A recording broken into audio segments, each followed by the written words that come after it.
Long ago, there was a duke named Theseus.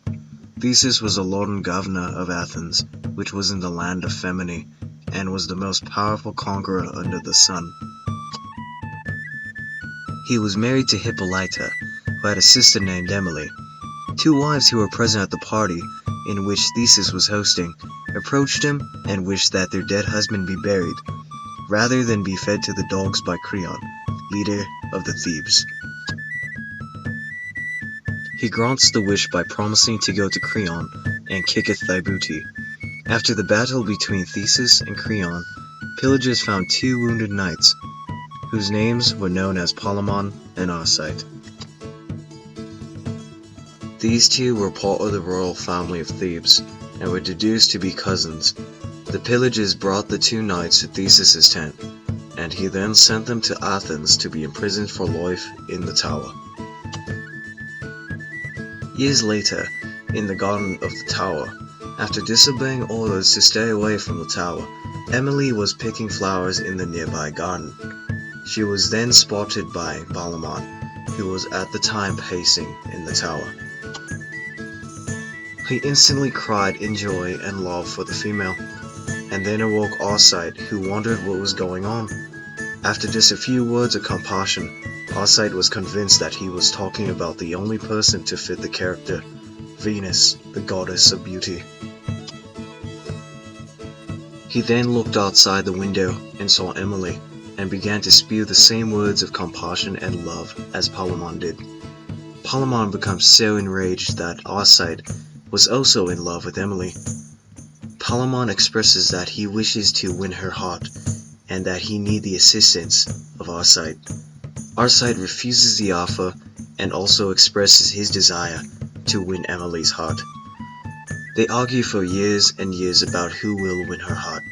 Theseus, who at the same time is visited by the duke, known as Protheus, who is a friend of Arcite's. After hours of debate, Protheus persuades Theseus to let Arcite free, but is forbidden to enter the land of Femine, and if he were to return, he would be beheaded. Arcite goes back to Thebes, disfigured. His skin was like ashes, pale and cold, and his eyes were hollow, ghastly to behold. He behaved as a deranged man. One night, he dreamt that Mercury, the equivalent of Hermes, came to him asking him to be happier. Then the god said, "To Athens you shall go, where destined is an end to all your woe." Then Arcite awoke and said, "No matter what sore pain may lie ahead, right now to Athens I must truly fare. Though be death be dreaded, I'll be seeing there my lady, whom I love and deserve, and I shall not, in her dear presence, fear to die." Arcite then looked into a mirror and noticed that his appearance had changed. He looked like any other healthy person. With that, he realized that he could go and live in Athens, but in disguise as a poor laborer for hire. Then he could see his lady every day. So Arcite went on his merry way to Athens and to the royal court to offer his services for labor at the gate.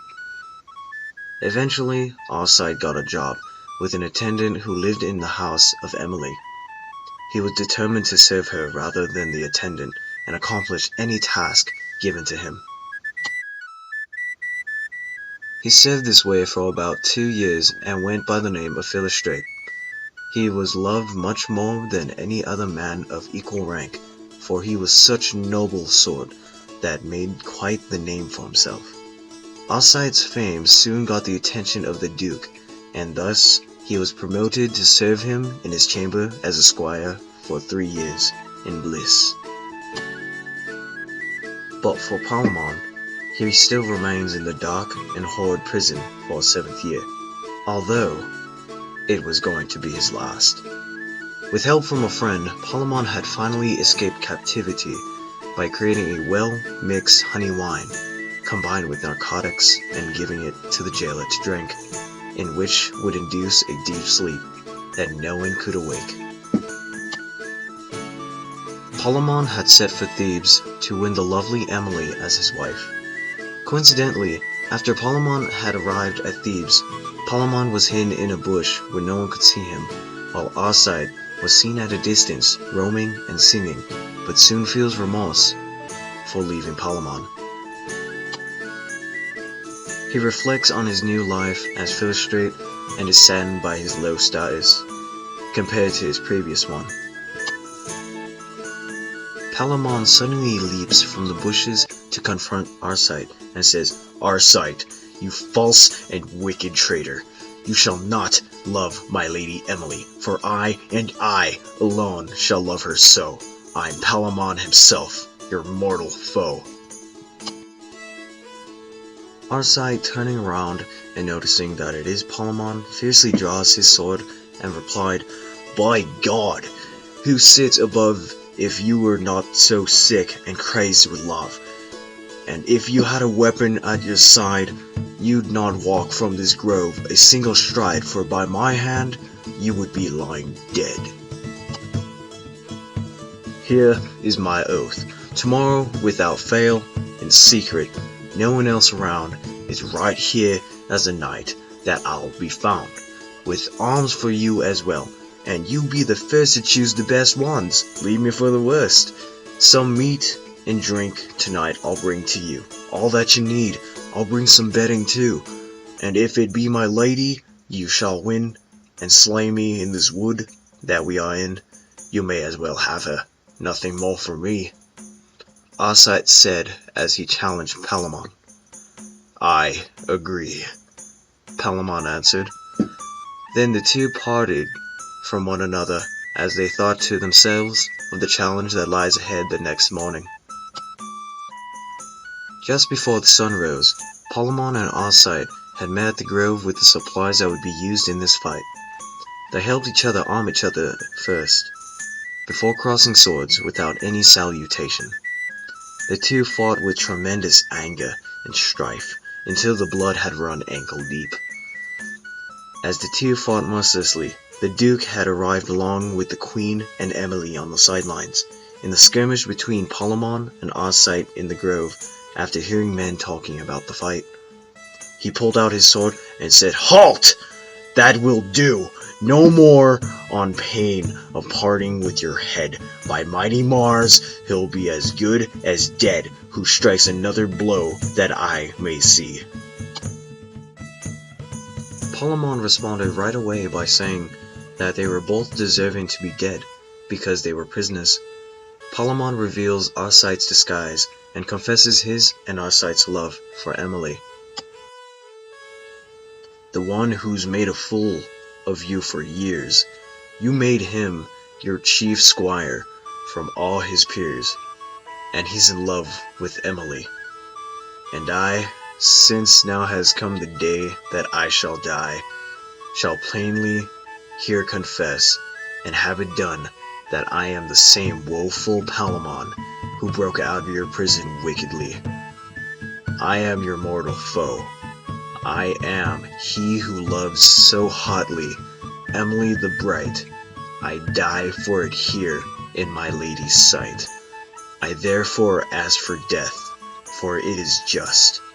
But you will slay this fellow too, I trust, for both of us deserve to die, not one."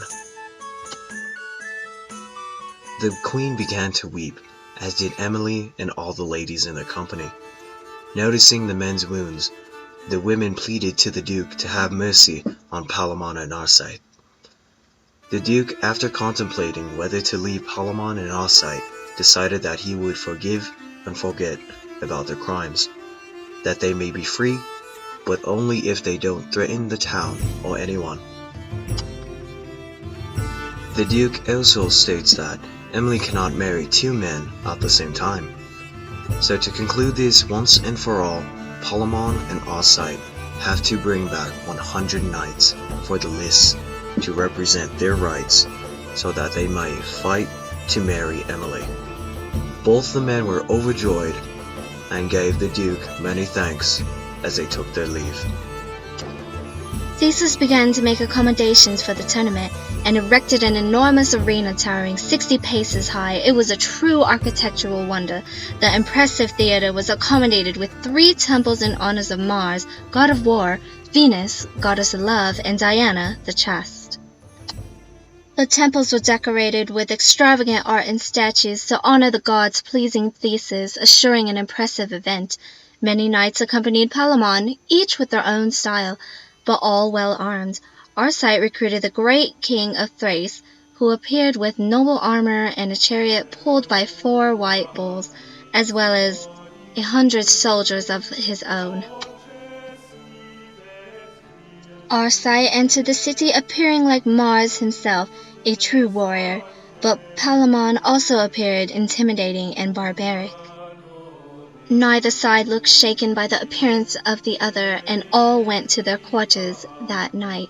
The Sunday night before the match, Palamon marched to the temple of Venus to humbly ask for victory in the upcoming battle.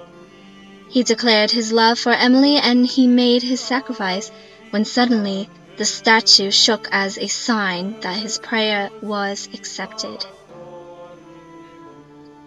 Palamon returned to his quarters by sunrise.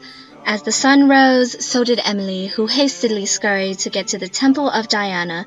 Emily commenced her ritual and asked Diana to protect her from the marriage that was to take place at the end of the tournament.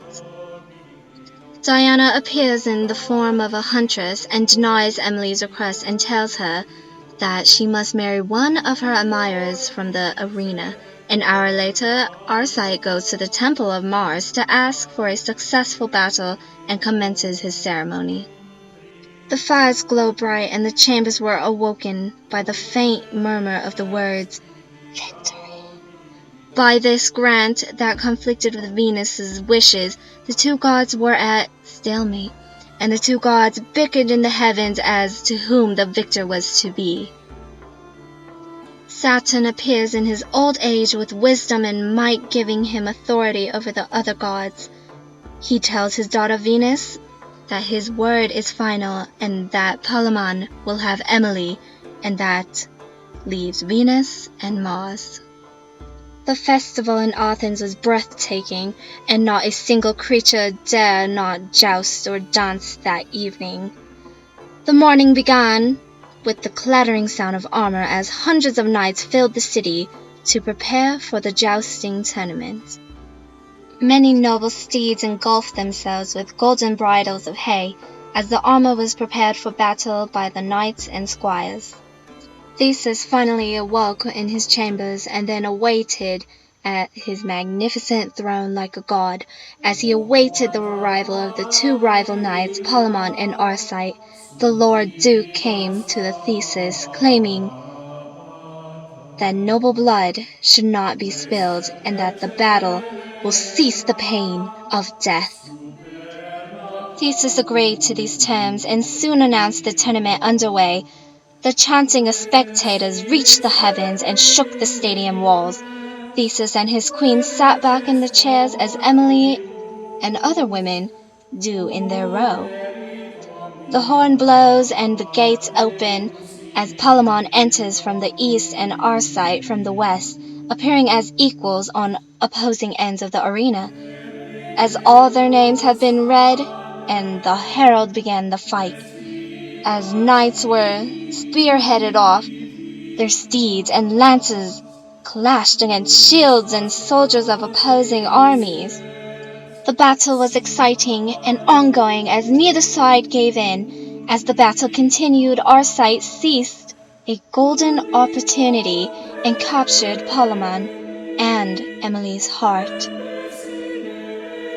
Venus was caught in a pit of rage after seeing her knight defeated, but Saturn assured her that the battle was not over yet. At Saturn's request, Pluto caused the earth to shake beneath the soldiers, causing Arcite to be hurled to the ground by his horse. The impact forced his ribcage in, and the medics rushed him off the field.